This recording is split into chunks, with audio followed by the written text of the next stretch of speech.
Welcome, everyone. Thank you so much for joining us today for Get Smart, Planning for the Adoption of Smart Technology. It's a Sage Tech Talk. And for those of you who don't know, Sage has collaborated with Tazergy to bring you these Tech Talks. They're every month, and it's the senior living technology version of a short version webinar. We promise it's only 30 minutes long, not a lot of time out of your day. Let's have some introductions. Matt, you want to introduce yourself for those who haven't met you? Hello, I'm Matt, CEO, founder of Tazergy. Tazergy is a senior living, multi-location focused business that we support um, open communities. We do IT support, we do implementations of systems, and we also do consulting for ground up construction for low voltage systems. Happy to be here. Yes, and you know all things technology. That's my description of you. So, my name is Way to Jill set the bar Schrader. up there. Yeah, I am. I am. I'm the current Sage president, and I'm so happy to be hosting this on behalf of Sage and Tazergy. I am a senior architectural planner with BKV Group. This is my very first broadcast, broadcasting from BKV, my new firm. So, not a new firm. Me joining them is new. So, it's an architectural firm, and this office is based out of Minneapolis, Minnesota, beautiful Minnesota. What is I Minnesota? volunteer my Soda. what? Minnesota? Minnesota. Minnesota. You gotta elongate that whole. Soda. Soda. Yes, Okay. yes. I volunteer my time with this organization as a commitment to bring all of you relevant content to help better our design for aging community. And for those of you who are not familiar with SAGE, we're the Society for the Advancement of Gerontological Environments. It's a membership based organization representing and promoting collaboration between all disciplines in the senior living industry. So, planning of educational content like this, presented by Matt, CEO of Tazergy, and you're a member of Sage, hopefully gives you insight into a topic, and with any luck, maybe you'll learn something new. These tech talks are always free to you and happen every month, as I said. So if you like what you see and hear today and are not a member, please consider visiting our website, sagefederation.org, for information on a Sage membership.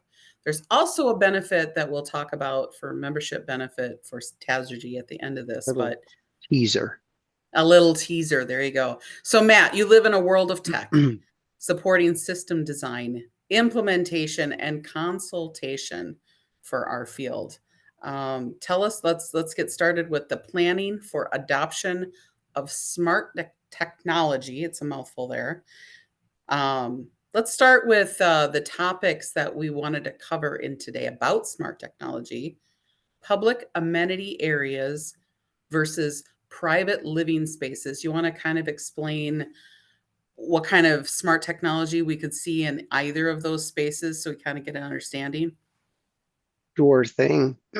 I just, side note, I kind of feel like the planning and adoption of smart technology often makes many people feel dumb or overwhelmed. Yes. So it's kind of like an oxymoron, I find, with the smart technology, even for somebody who lives in a world of technology. Um, Anyways, public amenity versus private living, I would say the delineation would be um, what is going into each and every resident unit that would be used and engaged uh, with by a particular resident. And of course, keep in mind those residents may change, right? So whatever smart tech is going into that unit, that's the focus, what problem you're solving there inside the unit. The public amenity areas would be technology that is used by multiple people engaged with on a larger scale. And I would even say is more of a commercially managed, operator managed type of environment. You could think of it like building automation systems, um, and the like, that sort of thing. So I'm Um, thinking of that private living spaces as you described. Um, I'm thinking of technology or smart technology that's really getting to know that resident specifically on a personal level, getting to know their habits, etc., right? Yes. Versus public amenity areas, they're helping out an area and helping to facilitate, like you said, programmed spaces, maybe making it easier for staff or engaging residents. Is that, yeah, Yes, Matt? for sure that can be one as well. Yeah, Matt, your camera just went You know, out. it's an example of smart technology, not necessarily working smart. So I just thought, you know, I don't want anybody to feel like tech people don't have the same challenge. I was like, hey, by the way, what happened to the camera? I don't know. But we will answer that shortly. Okay, good. Yeah. That it makes you relatable, quite Wait, frankly. that's that's right. Standing up here, I know tech. Nothing Yeah, ever goes wrong, not and it once. and it goes wrong. Okay, Yes, the next one that we wanted to address is activating resident involvement and expanding choice with smart technology. So, can you give us an example of what smart technology could do to, for example, activate resident involvement? Like, absolutely. Um, so I'm just switching cameras, by the way. oh, there you go. And then We're seeing the solution happening live in front of us. that's right. I love it. Mhm. So So what do you think would be are that we act yeah, we can hear we're you. back now. There we Good. go. So um the active as far as okay, my headset's talking to me. Um so activating resident involvement, is that what we were Yep. talking about? Yep. Right. Yep. So difference between there to me, I think the unique thing to note here is the difference between active and passive. So one would be engaging with residents on a passive level, one that doesn't require resident interaction at all. You could think of things like circadian rhythm lighting, that sort of thing in a public area. You know, so that can help with mood, engagement, satisfaction, that type of thing, and even staff interaction. An active platform to me would be something, think about an activity room, a fitness room, a multi-purpose room theater that has technology that can be used with, by, managed, and interacted with by the residents, whether it is them recording a live broadcast, pre-recording um, a session, whether it's a workout session. COVID Sure. presented that option or that scenario where, hey, we need to present this content to multiple people living in their units because we can't all gather together. So those would be two delineations between the activating resident involvement. So how can you plan for this smart technology? I didn't even think about circadian rhythm as a passive source. I mean, I think about it as an energy saving, and yes, it feels good. But how can we plan for all of this? Is there an organized way that you think about or tackle or come to a project and address these kinds of things, or what's the best way to do Yeah, this? if for our audience, we tend to have renovation and expansion projects, and we also have Okay. ground up new construction.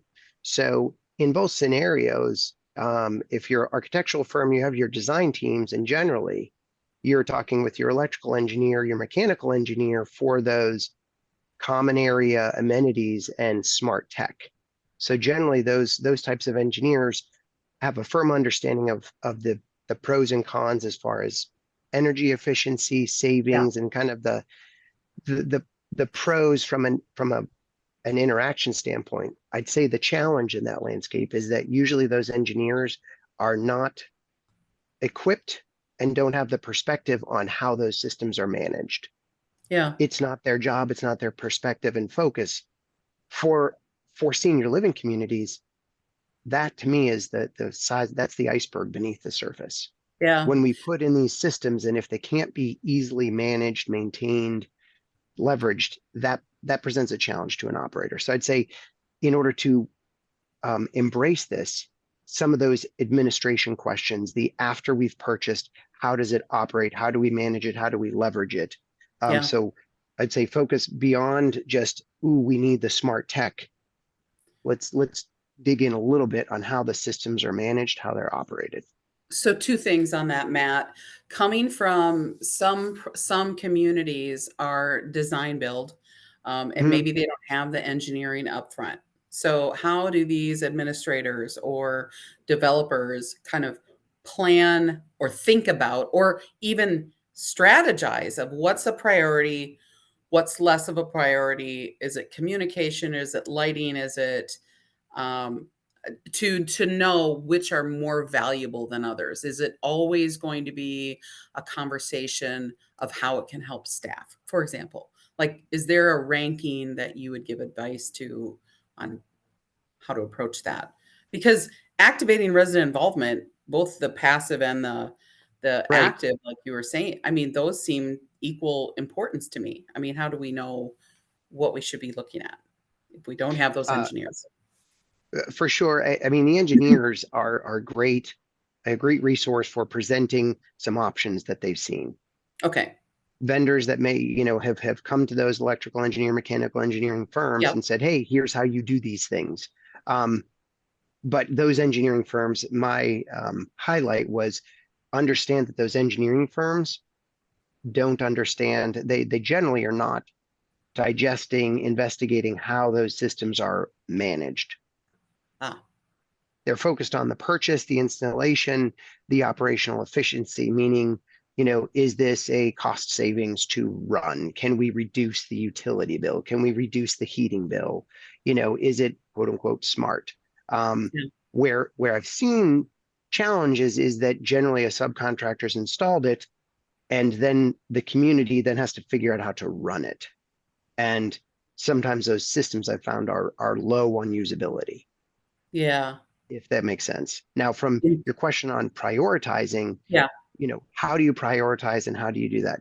That is a great question and one that I can't tell you I have an amazing answer on, other than that's why that's why we have a team. That's why you have yeah, the operator. That's why you need um, one of my notes here that I had is that I would suggest that from a design team, you need to remind your clients that they need to have somebody on in involved in the design, involved yeah, in the project that has a care perspective and acumen, one that has an operational perspective and acumen, and one that has a technology acumen. Because I think the other topic that we have was reducing staff anxiety. And yes, so that bridges the gap here between how do you prioritize, but also how do you reduce the fear of the tech and the knowledge of the tech.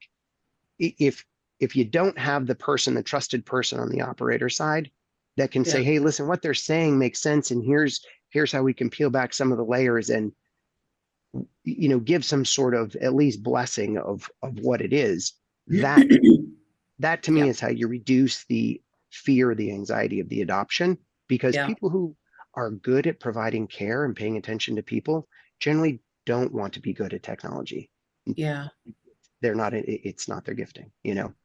yeah, and when you're talking about that addressing staff anxiety, I think the example that comes to mind is, for example, a speaker video system that's in the conference, the big community rooms, and the staff might be anxious in that they feel like the system should be intuitive and easy to use, Right. and not a lot of training is needed, and maybe they're nervous that they're not going to be able to use it because not it's smart, but it's not making them feel smart in using it. But you've mentioned before that comparison of smart technology that is so easy to use that even residents can use it. You've mentioned that before. Do you want to talk about Yeah. that a little bit? I mean, Well, I'm laughing because earlier at a design meeting earlier this week, somebody reminded me of a commercial. Like, we need it so simple that a caveman can use it.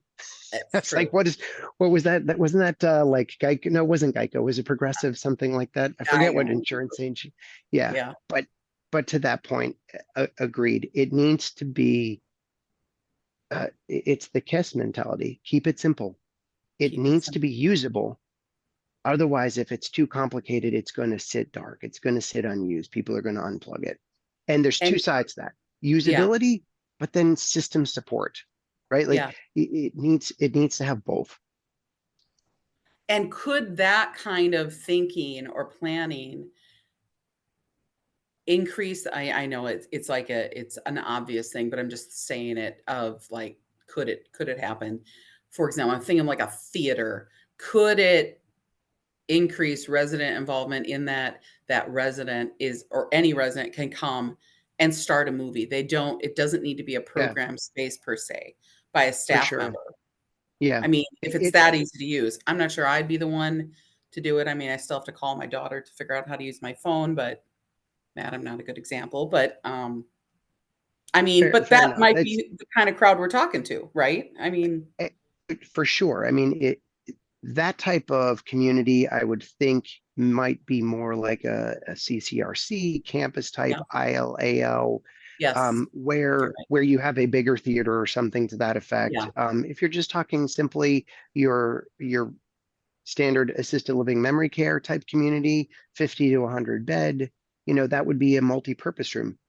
I would yeah, say that similar there, it's a smaller space, but you want to drive resident interaction and engagement that draws them out of their rooms and allows them to use the spaces yeah, that are available to them without having without requiring staff. To me, that helps with labor.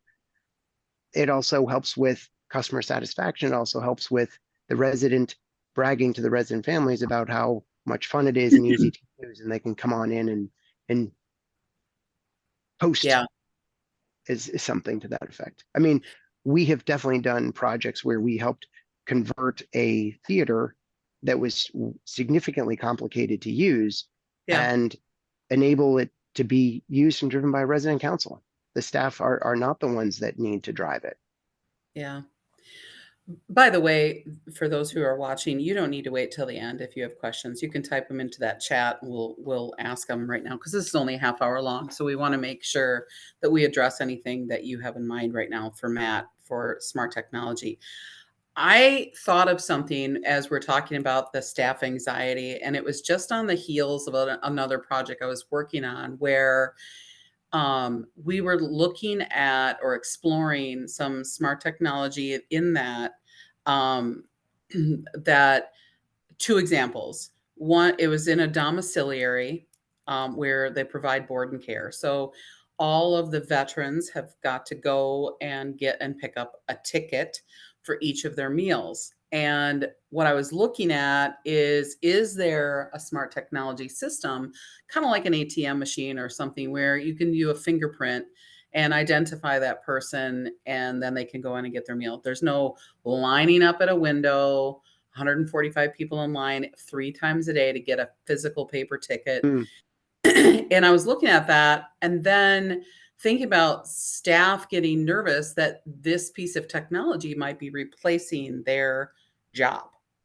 And that was the anxiety. And the Mm. thought is that it would make their job easier, but it's an example of that, as you address the staff anxiety, it's not just learning the technology, but it's the fear, like the robots in a kitchen, the fear that this piece of technology is ultimately replacing Mm. my role and my importance in this community.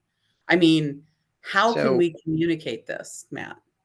that what I can tell you here at Tazergy, what I communicate in the culture that we have here is in technology, sometimes there's the fear of, well, if I automate these things, then I'm not needed. And I tell the people here on our team, if Yeah, you streamline and make things run efficiently, you've solved that problem. Now I'm going to need you to move on to something else. If you just solve one problem and then I figure out that I don't need you, well, how are you going to help me solve the next problem? Like, yeah, so I'd say the way that you reduce technology can't help reduce that fear. yeah, People help reduce that fear. So to me, that's an organizational problem to solve. yeah, Culturally, I would challenge the leadership and others to say to remind people and also understand that technology is, in my opinion, meant to elevate staff interaction with resident interaction, resident engagement. Technology should help reduce the away from resident time and increase the in front of resident time. Yeah. Okay. Is that, but Yeah. that to me has to be a thing that an organization is reminding their teams, hey, by the way, by doing these things, this allows you to go spend face time with the resident.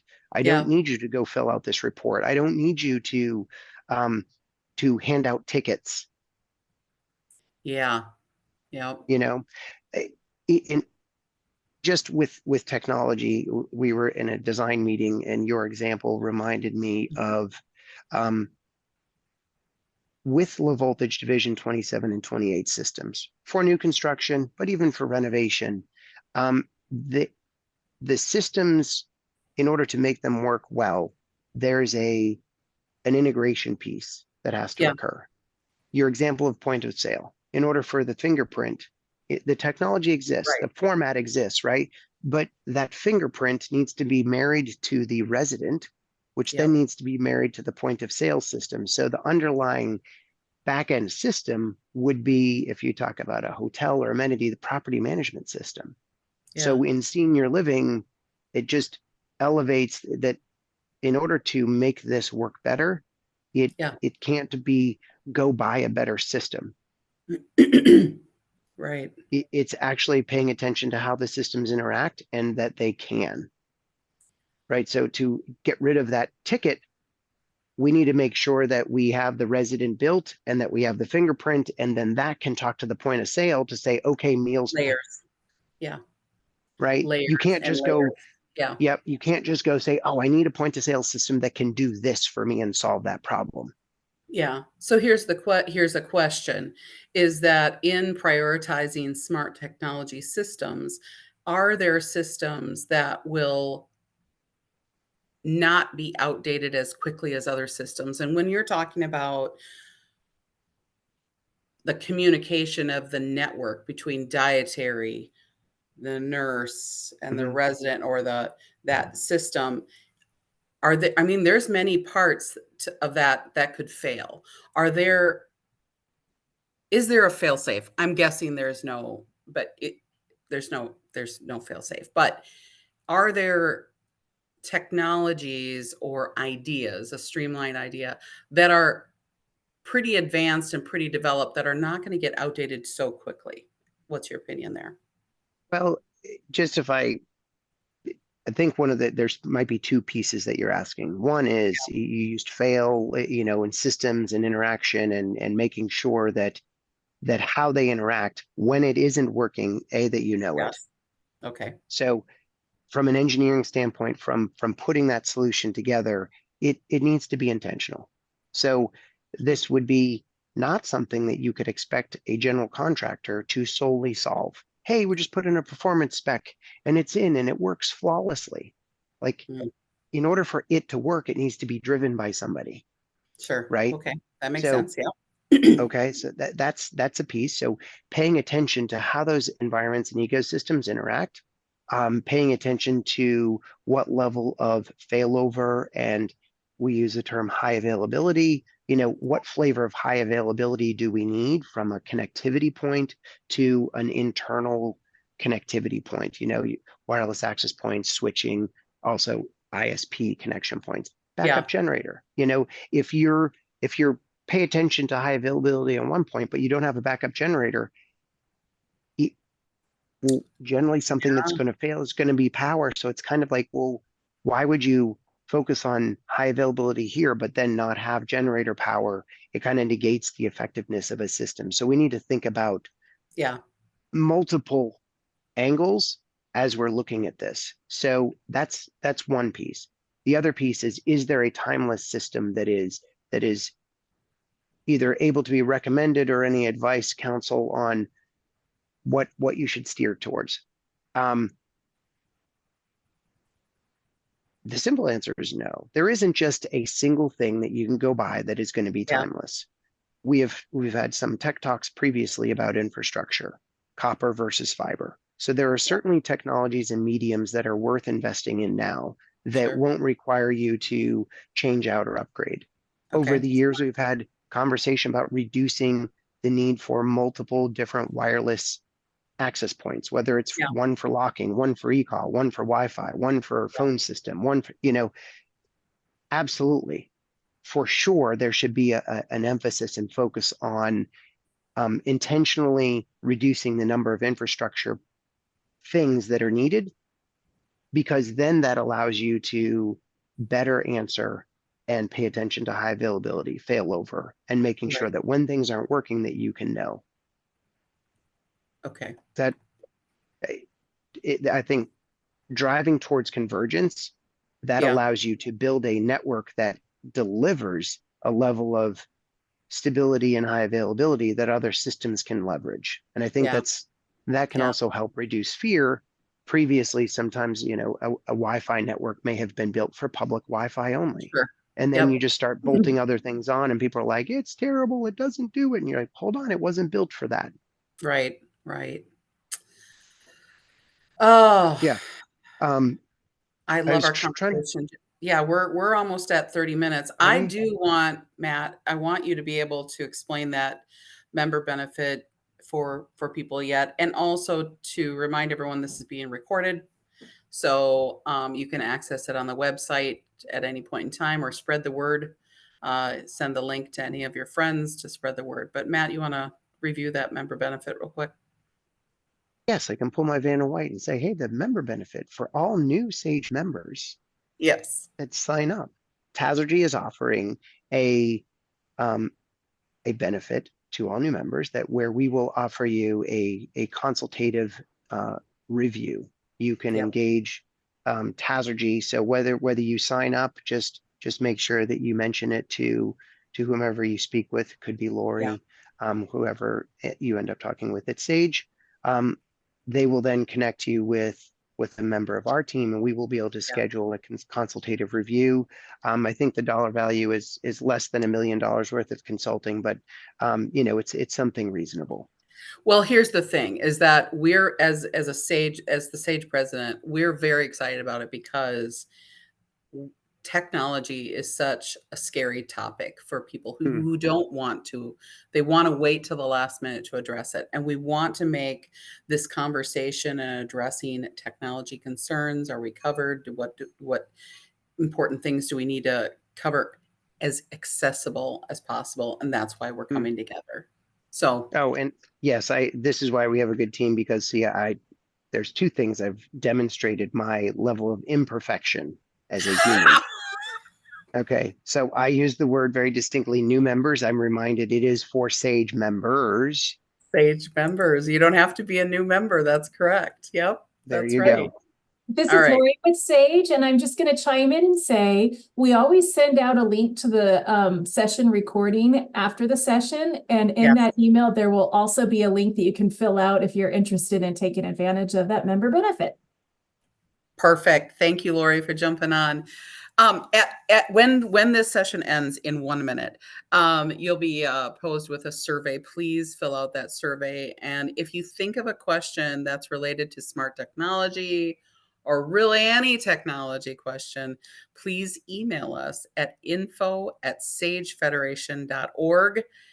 And shortly, we didn't even talk about when the next Tech Talk will occur, what date it is. So we'll just watch for the email blasts and on our website when that it's every month and it's about at this time. That's what I can say. It But will be at August 10th. August, is it 10th? 10th. 10th. There it is. Yeah. Okay. We should be better about this. I mean, come on. All right. Well, Thank how you can, guys. like, yeah, Thank we're good. you. You're Yeah, we're great. good. Thank you, everyone, for jumping on. We hope we have brought some information to you that you didn't know before, and we want to be helpful.